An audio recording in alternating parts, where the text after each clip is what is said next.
Aquí comienza, desde el balcón literario, tejer palabras para cobijar momentos en familia. Estrategia de difusión de los programas del Plan Municipal de Lectura, Escritura y Oralidad de Funza, Cundinamarca. Hoy con Voz en Vuelo, Literaturas Funzanas, de la Escuela de Literatura del Centro Cultural Bacatá. Porque en Funza, ciudad líder, la literatura nos libera. Bienvenidas y bienvenidos. Damos la bienvenida a nuestros oyentes en este espacio, el podcast de la Escuela de Literatura del Centro Cultural Bacatá, Voz en Vuelo, Literaturas Funzanas, un lugar para escucharnos y acompañarnos durante estos momentos en familia. En medio de esta coyuntura mundial, nuestros 14 procesos de educación informal en el arte literario no se han detenido. Continuamos de manera virtual. Hoy estamos con ustedes, transmitiendo desde nuestros hogares y cumpliendo con las medidas de prevención, Cindy Martínez, docente de los talleres Liteaventuras, de la Tierra a la Luna, Literatura Universal y Comprensión y Redacción de Textos. Andrés Usatama, docente de los talleres Cantos, Nanas y Arrullos, Cuenta que te cuento, Un rato garabato e Imagen y Palabra. Jorge Balbuena, docente de los talleres Cartografías del Silencio, Programa para Oradores, Funza para Contar y Leer e Investigar para la Academia. Y quien les habla, Aura García Fontecha, coordinadora de la Escuela de Literatura y docente del Círculo de la Palabra Femenino y del seminario Los Oficios de la Escritura junto al resto del equipo.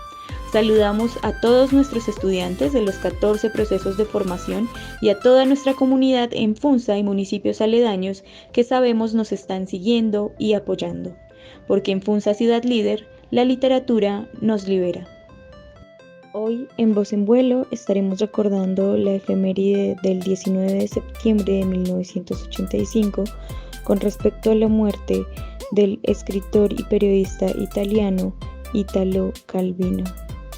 Italo Calvino nació en Santiago de las Vegas, en La Habana, Cuba, el 15 de octubre de 1923. De padre y madre italianos, es recordado principalmente por la escritura de cuentos, novelas y escritura periodística. Entre sus obras más conocidas se incluyen la trilogía Nuestros Antepasados entre 1952 y 1959, la colección de cuentos de las Cosmicómicas de 1965 y las novelas Ciudades Invisibles de 1972 y Si una noche de invierno, un viajero de 1979. Fue un intelectual comprometido con la política, uno de los principales novelistas italianos del siglo XX. En 1958 escribió una serie de relatos de carácter simbólico y fantástico. Políticamente ligado al Partido Comunista Italiano, se aleja del mismo tras los sucesos de Hungría. Fue licenciado en literatura y realizó también distintos trabajos cercanos al mundo editorial. Su primera novela, El sendero de los nidos de araña, de 1947, era de naturaleza realista, lo que lo vinculó también a su trabajo como periodista. Más adelante utilizó técnicas alegóricas en novelas como El caballero inexistente o El vizconde de Mediado de 1952 a 1959.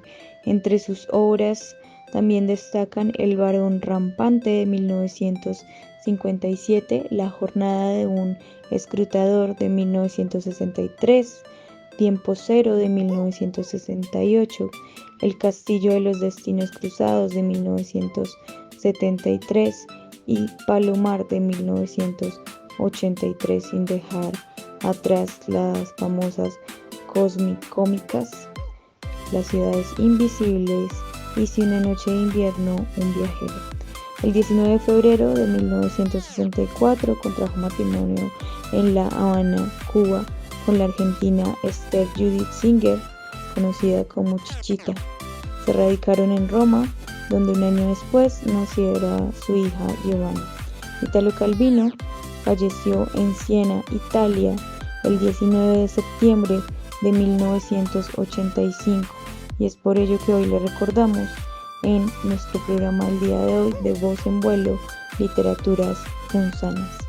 El acompañamiento musical del día estará a cargo del disco Canto a Funza 2, publicado en el 2012 por el Centro Cultural Bacatá.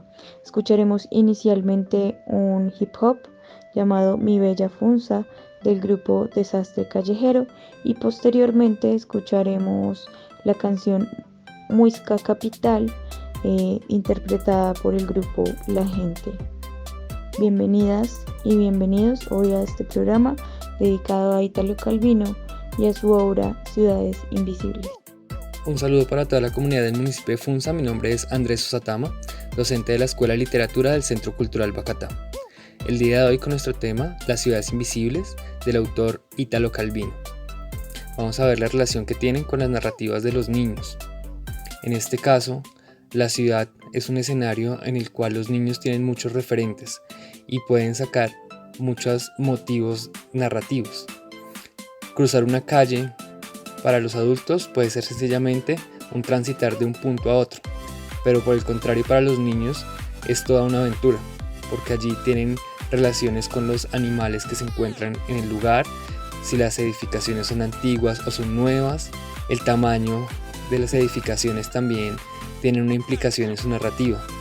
Entre más pequeño es el niño, más grandes son los objetos en su relación y por ello puede crear y construir todo un imaginario sobre castillos, ciudades gigantes.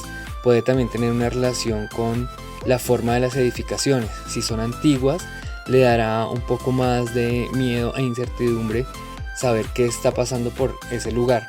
Si es un edificio nuevo, posiblemente los llevará a construir una narrativa futurista. Estas herramientas no son solamente para que el niño juegue, sino para que él cuente cómo entiende el mundo. Así como lo dice Francesco Tonucci en La ciudad de los niños, es un espacio en el que ellos están jugando y explorando todo el tiempo. Y de allí, de esa exploración, es que construyen sus narrativas. Sus vivencias son el insumo primario para construir la narración. No todo lo que el niño se imagina viene de la nada. Realmente todo lo que el niño se imagina viene de un hecho que él vivió y de alguna forma lo está modificando y recreando para la narrativa. Así pues, la ciudad es un motor de creación constante en el niño.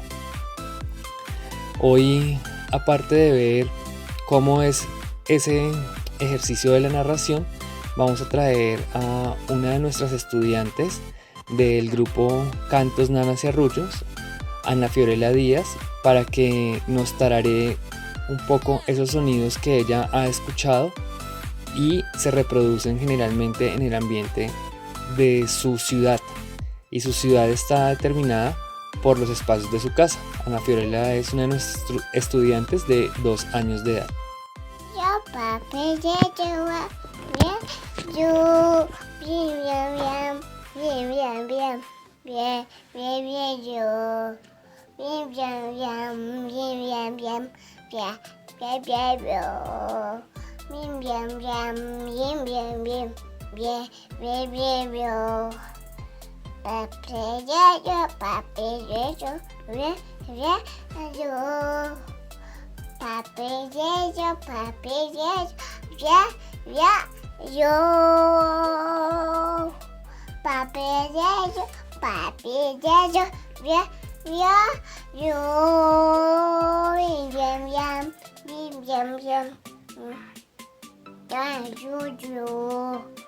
Bueno, y después de escuchar la canción Papadedo en el tarareo de Ana Fiorella Díaz Velázquez, vamos a revisar cómo en las letras de Italo Calvino se puede entender un poco esa mirada del niño y del adulto. Vamos a leer un fragmento del libro Las Ciudades Invisibles, específicamente Las ciudades y los ojos. Los antiguos construyeron baldrada a orilla de un lago, con casas todas de galería una sobre otra y calles altas que asoman al agua parapetos de balaustres. De modo que al llegar el viajero ve 2 ciudades, una directa sobre el lago y una de reflejo, invertida. No existe o sucede nada en baldrada que la otra baldrada no repita, porque la ciudad fue construida de manera que cada uno de sus puntos se reflejase en un espejo, y la baldrada del agua, abajo, contiene no solo todas las canaladuras y relieves de la fachada que se eleva sobre el lago, sino también el interior de las habitaciones con sus techos y sus pavimentos, las perspectivas de sus corredores, los espejos de sus armarios. Los habitantes de Baldrada saben que todos sus actos son a su vez ese acto y su imagen especular, que posee la especial dignidad de las imágenes, y esa conciencia les impide abandonarse ni un solo instante al azar y al olvido. Cuando los amantes mudan de posición los cuerpos desnudos piel contra piel buscando cómo ponerse para sacar más placer el uno del otro, cuando los asesinos empujan el cuchillo contra las venas negras del cuello y cuanta más sangre grumosa sale a borbotones, más hunde el filo que resbala entre los tendones. Incluso entonces no es tanto el acoplarse o matarse lo que importa como el acoplarse o matarse en las imágenes limpias y frías en el espejo. El espejo acrecienta unas veces el valor de las cosas, otras lo niega. No todo lo que parece valer fuera del espejo resiste cuando se refleja. Las dos ciudades gemelas no son iguales, porque nada de lo que existe o sucede en Baldrada es simétrico. A cada rostro y gesto responde desde el espejo un rostro o gesto invertido, punto por punto. Las dos Baldradas viven la una para la otra, mirándose constantemente a los ojos, pero no se aman. Quédese con nosotros en Voz en Vuelo, Literaturas Punzanas, un espacio para la creación, el encuentro con el lenguaje y la comunicación entre lectores y escritores. Acompáñenos todos los miércoles de 4 a 5 de la tarde por este medio. Si usted quiere vincularse a alguno de los 14 talleres que ofrece la Escuela de Literatura del Centro Cultural Bacatá, puede escribir un correo electrónico a ccbfunsaliderliteratura@gmail.com. Tenemos oferta para todas las edades con programas que fortalecen la formación en lectura, escritura y oralidad. Recuerde también, si usted quiere hacer parte del banco de audios de nuestro programa Voz en Vuelo, Literaturas Punzanas, contarnos una historia, un cuento, una crónica, una poesía o simplemente realizar una lectura en voz alta para nuestra comunidad, puede enviarnos un correo electrónico a través del mismo medio, ccbfunsaliderliteratura@gmail.com, porque en Funsa Ciudad Líder, la literatura nos libera.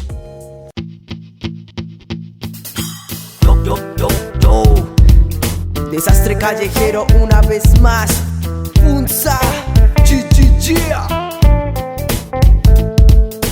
representando ya mi Funsa, ya cantando, pues cómo no cantarle, si este es el pueblo que me vio nacer, pues no solo como persona, sino en mi arte como cantante. Y no solo le vengo a cantar de mi vida en Funsa, ni tampoco le vengo a decir cómo soy yo de persona, sino que este canto es dedicado a mi bella Funsa, pues bella porque está ubicada en la mejor zona. Y no solo de zonas, pues cómo no hablar de su gente, todos tienen el mismo corazón, pero son personas diferentes con distintas y bellas mentes. Mi Funsa es trabajadora y agricultora, y nos ubicamos en la sabana de Occidente, y no hay que ver con un lente para conocer a mi Funsa y su gente. Te lo dice el desastre callejero, de corazón mi gente.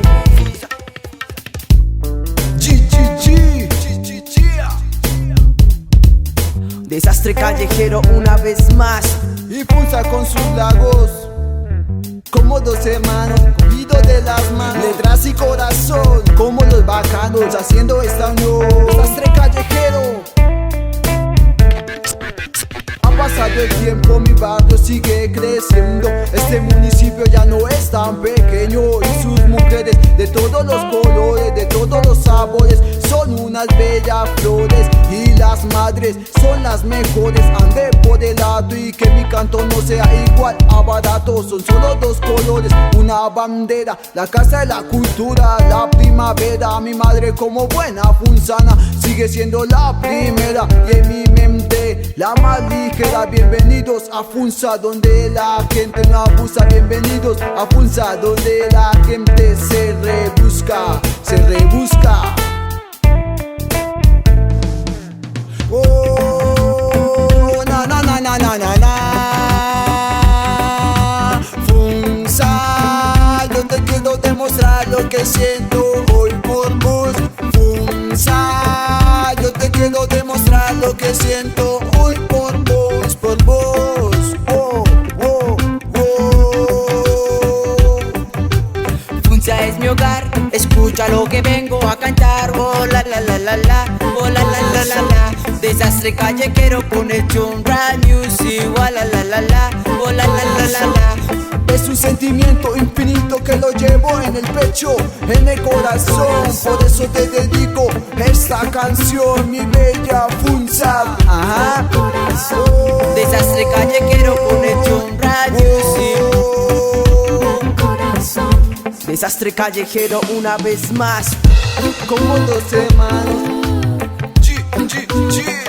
está haciendo esta unión. Como los bacanos detrás y corazón. Funza es mi hogar, escucha lo que vengo a cantar. Oh la la la la la, oh la la la la la. Desastre callejero con el John Rap Music. Oh la la la la la, oh la la la la. Funza es mi hogar, escucha lo que vengo a cantar. Oh la la la la la, oh la la la la la. Desastre callejero con el John Rap Music. Oh la la la la, oh la la la la la. Desastre callejero. Reciban un cordial saludo, mi nombre es Jorge Balbuena, soy profesor de la Escuela de Literatura del Centro Cultural Bacatá. Hoy, hablando de la obra de Italo Calvino, nos encontramos con un importante concepto que nos ha legado en su obra 6 propuestas para el nuevo milenio. Este es la levedad, como una plantilla que se puede usar en diferentes entornos y disciplinas, entornos del arte y disciplinas incluso científicas también. La levedad como un concepto que abre puertas, pero también incita a relacionar elementos que aparentemente no tienen nada que ver el uno con el otro. Al hablar de la levedad, Calvino nos propone un mundo de ligereza en el cual, como define Valéry, hay que ser ligero como el pájaro, no como la pluma. La esencia de este concepto podría resumirse observando algunos ejemplos de la pintura china, la cual sugiere una levedad aparentemente incontrolable. La soltura del pincel y la escasez de elementos, así como su distribución dentro del espacio designado, nos hablan de la ligereza del espíritu y la conciencia. Esto queda demostrado de forma latente dentro de los estudios de peces, en los cuales todo lo que no sea el animal es obviado, dejando que el papel se convierta en agua y que rodea las figuras, las cuales, cargadas de movimiento, nos aportan la sensación a nosotros, los espectadores, de liquidez, dinamismo, movimiento e incluso ingravidez. Es una relación que se hace con la obra de Italo Calvino, que también se puede apreciar ese concepto de levedad desde el arte. Italo Calvino es quizá quien más ha representado este concepto de diferentes maneras, se ha apropiado de él y ha permitido también que se relacionen estos elementos de forma interdisciplinar. La levedad en el trazo, la apariencia, ha sido perseguida desde distintos extremos del arte y obviamente resultaría fácil mencionar varios ejemplos válidos al respecto. Desde los inicios de la pintura suelta de Velázquez o Rembrandt, hasta las propias manchas impresionistas que generaban otras obras volátiles, libres, difusas y leves, a ser completadas por el ojo del espectador, así como sus derivaciones vanguardistas en el expresionismo de Van Gogh o los drippings de Pollock, que hay más leve que dejar chorrear un bote de pintura sobre una tela.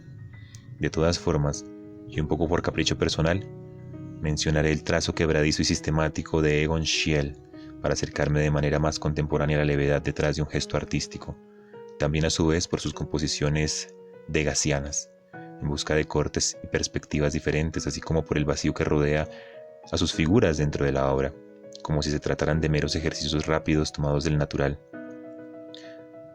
Esta inclinación hacia Egon Schiele en términos de levedad se debe también a la esbeltez de sus figuras, a ese estiramiento del tronco, a la sutileza de sus modelos, cómo esos se contorsionan dentro de un espacio vacío en posturas pensativas y recogidas, dentro de una obra notablemente autobiográfica dotada de mucha de la psicología del artista, en la cual se presentan a los sujetos ensimismados, dentro de sus tormentos personales, pero de forma leve, como si flotaran dentro del espacio sin sillas, sillones ni camas que los sostengan. Todo, absolutamente todo lo demás, parece y resulta irrelevante.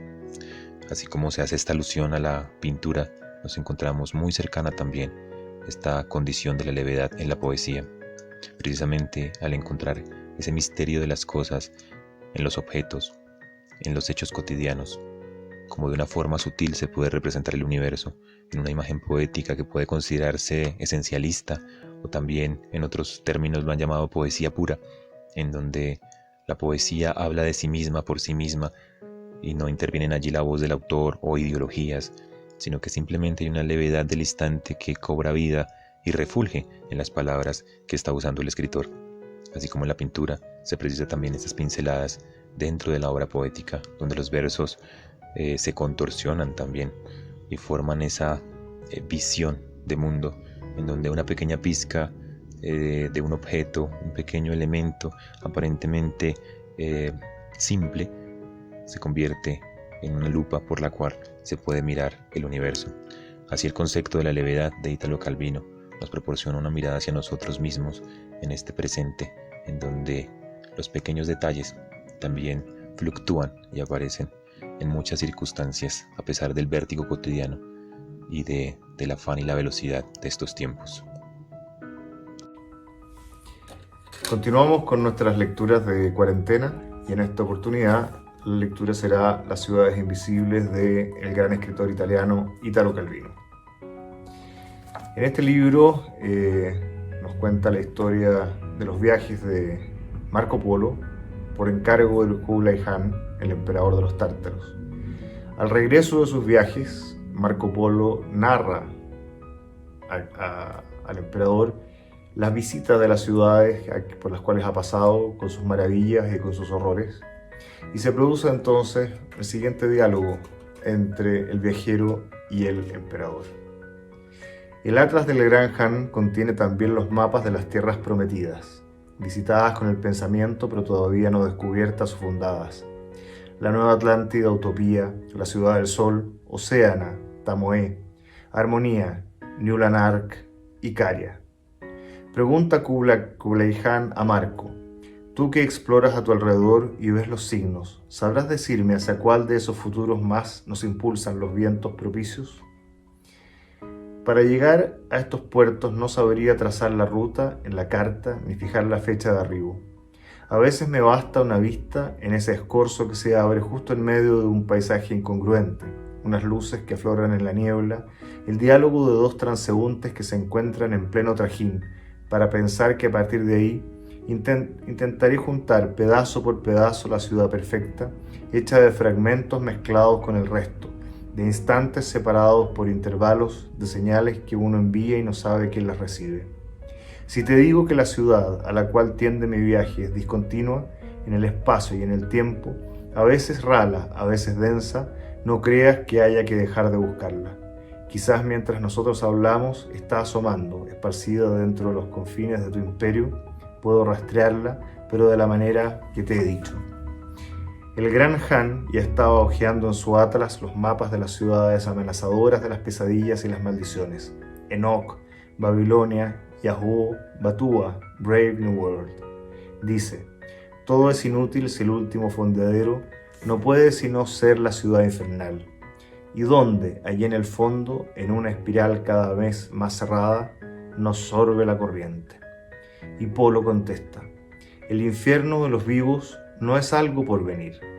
Hay uno, el que ya existe aquí, el infierno que habitamos todos los días, que formamos estando juntos. Hay dos maneras de no sufrirlo.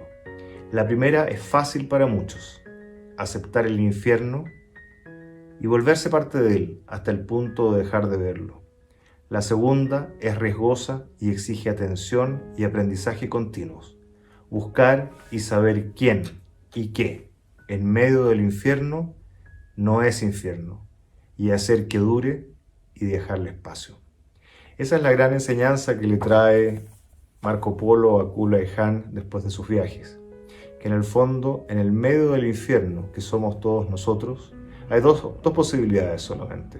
Una es acostumbrarse y dejar de verlo, y el otro es seguir buscando hasta que en medio de ese infierno uno encuentra lo que no es infierno.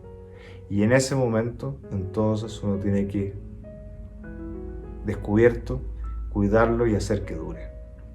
Veamos de qué manera eso puede aplicar a nuestro tiempo, a nuestro país, a nuestra ciudad, al espacio que hoy día habitamos. A continuación, leeremos un fragmento del capítulo Levedad del libro 6 propuestas para el nuevo milenio, escrito por Ítalo Calvino. Dulce y clara es la noche y sin viento, y quieta sobre los tejados y entre los huertos se posa la luna y de lejos revela serena cada montaña. Oh, graciosa luna, recuerdo que hace ya un año a este monte venía lleno de angustia a contemplarte, y pendías entonces sobre aquel bosque, lo mismo que hoy, iluminándolo. Oh, cara luna, a cuyos calmos rayos danzan las liebres en los bosques, ya todo el aire se oscurece, tórnase azul el sereno, y tornan las sombras a bajar de montes y de tejados, al blanquear de la reciente luna. ¿Qué haces, luna, en el cielo? Dime, ¿qué haces, silenciosa luna? Surges de noche y vas contemplando los desiertos, después te detienes. Se han ido entretejiendo muchos hilos en mi exposición, ¿de cuál he de tirar para que la conclusión me llegue a las manos? Está el hilo que une la luna, Leopardi, Newton, la gravitación y la levitación. Está el hilo de Lucrecio, el atomismo, la filosofía del amor de Cavalcanti, la magia renacentista, Cyrano. Después está el hilo de la escritura como metáfora de la sustancia pulverulenta del mundo. Ya para Lucrecio, las letras eran átomos en continuo movimiento, que con sus continuas permutaciones creaban las palabras y los sonidos más diversos, idea que fue retomada por una larga tradición de pensadores para quienes los secretos del mundo estaban contenidos en la combinatoria de los signos de la escritura. El Ars Magna de Raimundo Lulio, la Cábala de los rabinos españoles y la de Pico de la Mirandola. El mismo Galileo verá en el alfabeto el modelo de toda combinatoria de unidades mínimas. Después, Leibniz. ¿Debo seguir este camino? Pero la conclusión que me espera no será demasiado obvia. La escritura, modelo de todo proceso de la realidad, más aún única realidad conocible, más aún única realidad tout court. No escogeré esa vía obligada que me aleja demasiado del uso de la palabra tal como yo la entiendo, como persecución perpetua de las cosas, adecuación a su variedad infinita. Queda todavía el hilo, el que comencé a desovillar al principio, la literatura como función existencial, la búsqueda de la levedad como reacción al peso de vivir. Quizá también a Lucrecio, también a Ovidio los impulsaba esa necesidad. Lucrecio, que buscaba o creía buscar la impasibilidad epicúrea, Ovidio, que buscaba o creía buscar la resurrección en otras vidas, según Pitágoras. Acostumbrado a considerar la literatura como búsqueda de conocimiento, para moverme en el terreno existencial necesito considerarlo extensivo a la antropología, a la etnología, a la mitología, a la precariedad de la existencia de la tribu, sequías, enfermedades, influjos malignos. El chamán respondía anulando el peso de su cuerpo, transportándose en vuelo a otro mundo, a otro nivel de percepción donde podía encontrar fuerzas para modificar la realidad. En siglos y civilizaciones más cercanas a nosotros, en las aldeas donde la mujer soportaba el peso mayor de una vida de constricciones. Las brujas volaban de noche en el palo de la escoba o en vehículos más livianos, como espigas o briznas de paja. Antes de ser codificadas por los inquisidores, estas visiones formaban parte de lo imaginario popular o digamos también de lo vivido. Creo que este nexo entre la levitación deseada y privación padecida es una constante antropológica. Este dispositivo antropológico es lo que la literatura perpetúa. Primero, la literatura oral.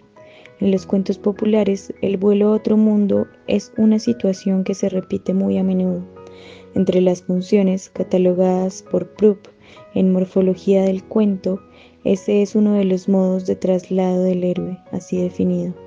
Por lo general, el objeto de las búsquedas se encuentra en otro reino, diferente, que puede estar situado muy lejos en la línea horizontal o a gran altura o profundidad en sentido vertical.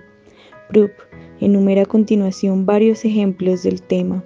El héroe vuela por los aires, montado en un caballo o en un pájaro, en forma de pájaro, en una nave voladora, en una alfombra voladora, a hombros de un gigante o de un espíritu, en el carruaje del diablo, etc.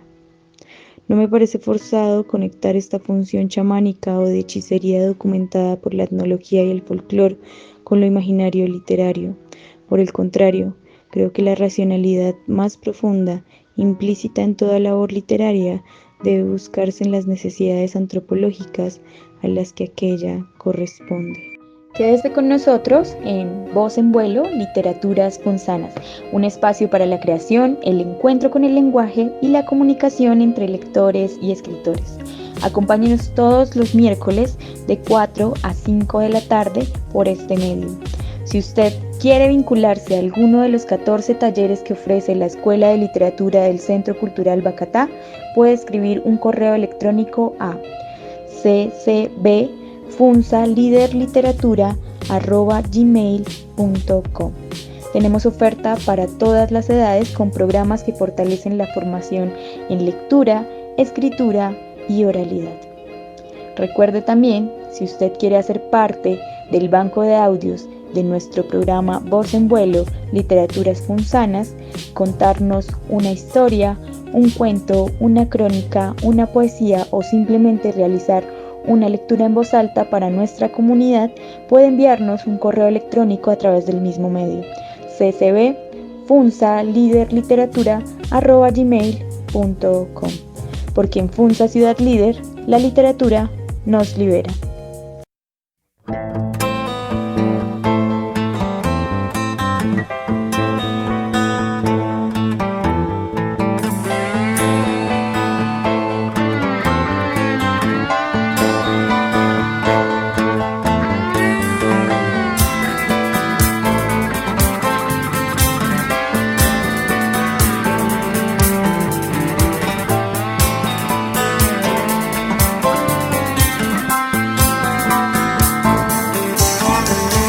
Salgo a caminar en mi ciudad, varones poderosos, sin piedad, gritos de conciencia, no de libertad, no de libertad,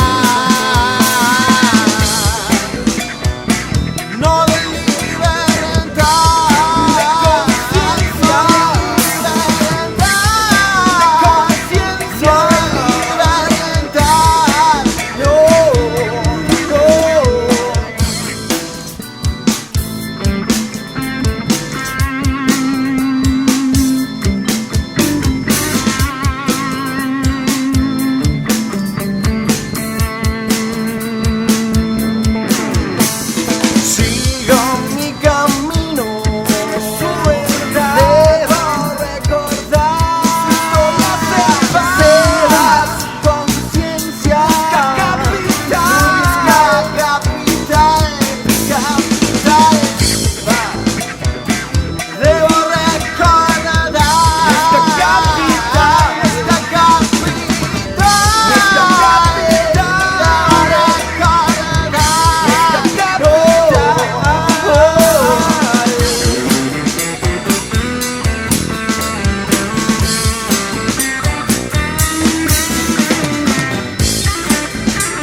Hoy en Voz en Vuelo estamos hablando sobre Las ciudades invisibles de Italo Calvino, un autor que nació en Cuba de padres italianos, en el que encontramos también mucha poesía en su narrativa. Mi nombre es Cindy Martínez, soy docente de la Escuela de Literatura del Centro Cultural Bacatá y el día de hoy estamos recordando a este gran escritor que antes de partir el 19 de septiembre de 1985 dejó una extensa obra narrativa que también cuenta con mucha imagen poética en todos estos relatos, tal como lo podemos encontrar en El varón rampante, donde el protagonista habita los árboles y viaja a través de ellos por distintos lugares del territorio, y quien, tiene diferentes experiencias, pero ya esa imagen de habitar un árbol y de viajar a través de ellos es una imagen muy bella. Otro de los libros por el que él es conocido se llama Si una noche de invierno un viajero, un título que siempre me ha parecido bastante eufónico y además casi que llama la atención del lector, porque es como si quedara incompleto, como si algo no estuviese del todo ya hecho.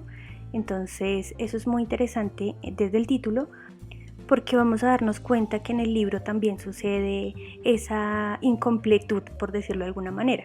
Pues nuestro personaje va a una librería a comprar un libro de Italo Calvino que se llama Si una noche de invierno un viajero, y cuando ya se va a su casa a leer la novela se da cuenta que este libro quedó mal encuadernado. Entonces hay, por ejemplo, páginas que se repiten o no recuerdo muy bien la situación, pero era algo así como que habían páginas en blanco. Entonces él se va a la librería otra vez donde compró este libro a reclamar pues que esa no era la novela que él compró. Y en esa librería se encuentra Luzmila, que también sucedió que le pasó algo parecido con la novela. Entonces a partir de este evento ellos empiezan a hablar y pues se empieza a gestar una amistad, pero también hay como una atracción entre ellos, hay que decir que especialmente por parte de él. Entonces esto los lleva en una búsqueda por la novela, pero la novela secundaria que empezó a aparecer en esa búsqueda de esa novela de Si una noche de invierno un viajero. Entonces en esta obra saltamos de una historia a otra que tiene como algunas similitudes. Puede ser que los nombres de los personajes son parecidos, o puede ser que el título es más o menos parecido, pero son historias completamente diferentes. Por un lado, esta novela habla de esos derechos que tenemos los lectores a abandonar las obras así sin más, simplemente porque llegó otra novela u otra historia mucho más interesante, o porque esa historia no nos atrapó, o por lo que sea. Siempre el derecho del lector es abandonar algo que no quiere leer, porque la idea es hacer lo que queramos, ¿no?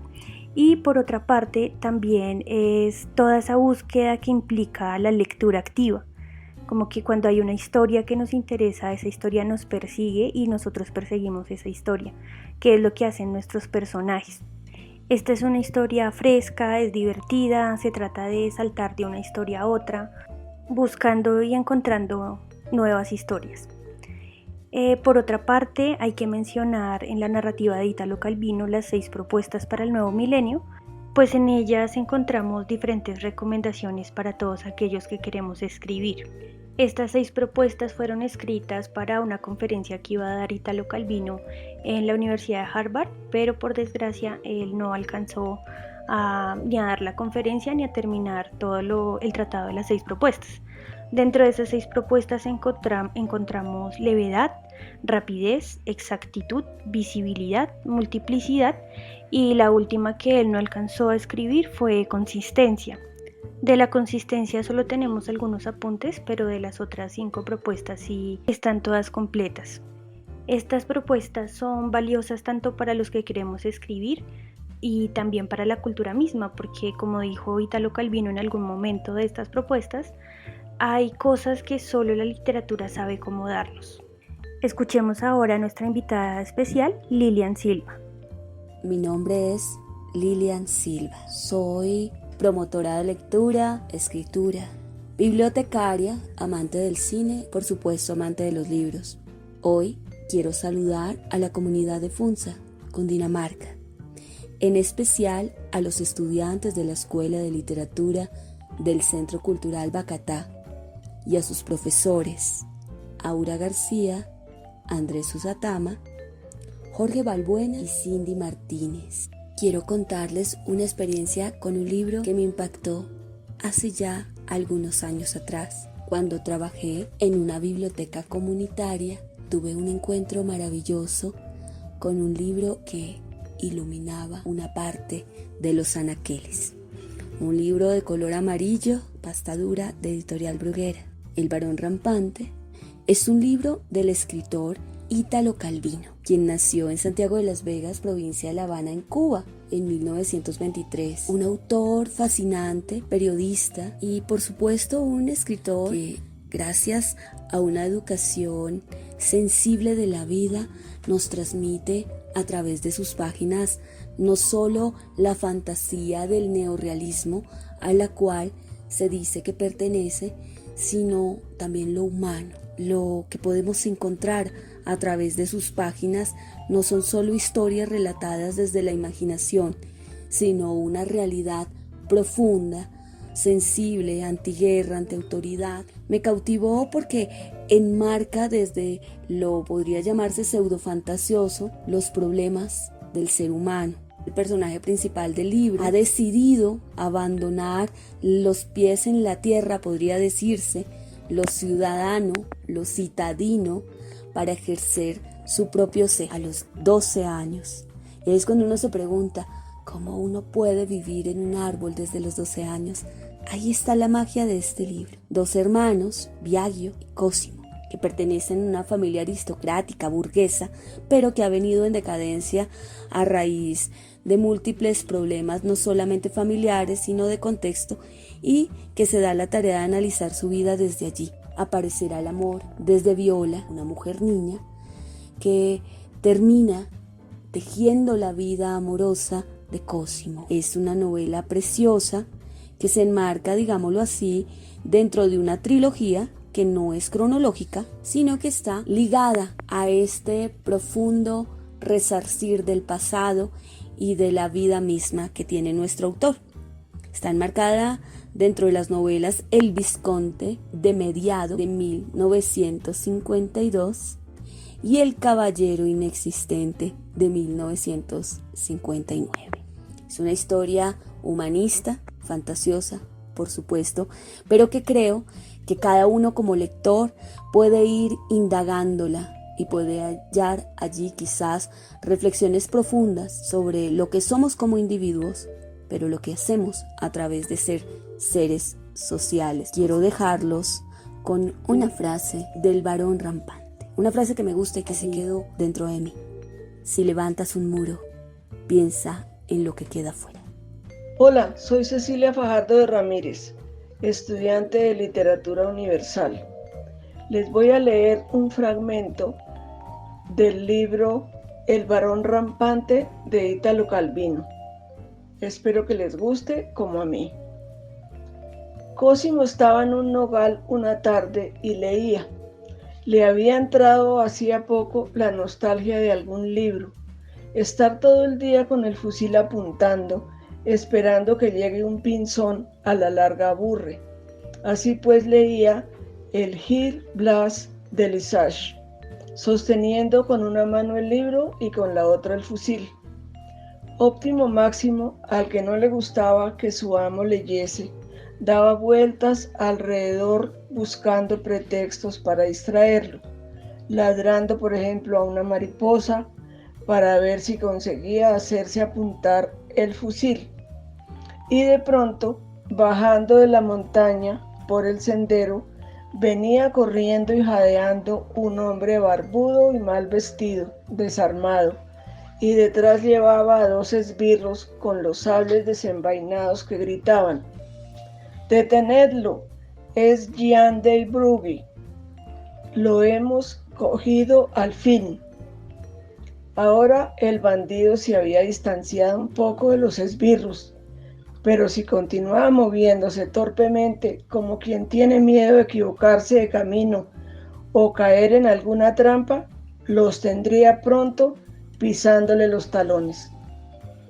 El nogal de Cosimo no presentaba agarraderos para quien quisiera trepar, pero él tenía allí en la rama una cuerda de esas que llevaba siempre consigo para superar los pasos difíciles. Tiró un extremo a tierra y ató el otro a la rama. El bandido vio caer aquella cuerda casi en las narices. Se retorció las manos un momento en la incertidumbre. Luego se agarró a la cuerda y trepó con rapidez, revelándose como uno de esos inseguros impulsivos o impulsivos inseguros que parece que nunca sepan aprovechar el momento justo y por el contrario atinan siempre. Llegaron los esbirros, la cuerda ya había sido retirada y Jean de Brugge estaba junto a Cosimo entre las frondas del nogal. El camino se bifurcaba. Los esbirros tomaron cada uno por un lado distinto, luego se volvieron a encontrar y no sabían a dónde ir. Y repentinamente toparon con Óptimo Máximo, que meneaba la cola por aquellos parajes.